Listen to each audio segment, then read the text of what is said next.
May gamot na ipainom ko sa aking isang alagang aso, mga kapit lovers. Ito siya. Yan. Para to sa mga doings. Sa mga senior na mga aso, mga kapit lovers.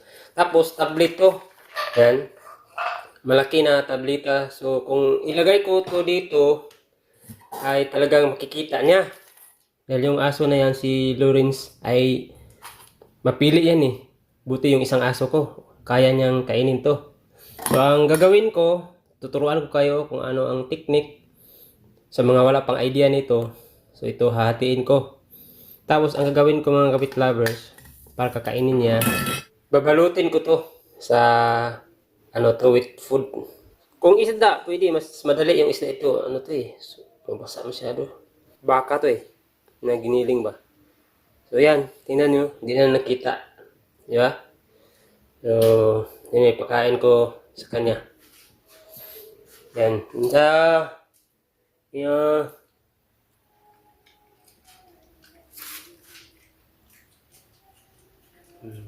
Yan, tingnan nyo. Di ba? So, yan. Hinain niya. So, yan ang tirada. Ito na naman isa. Ganyan. Ganyan lang ang tirada niyo, mga kapit lovers. Kahit yung mga karning baboy, pwede nyo ipasok sa ilalim.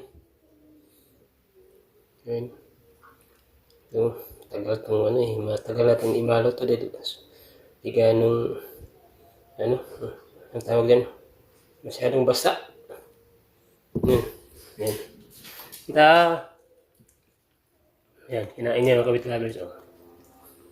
So, ganyan ang style, mga kapit lovers, kung ang alaga ninyo ayaw uminom ng gamot, lalo na sa mga tablet.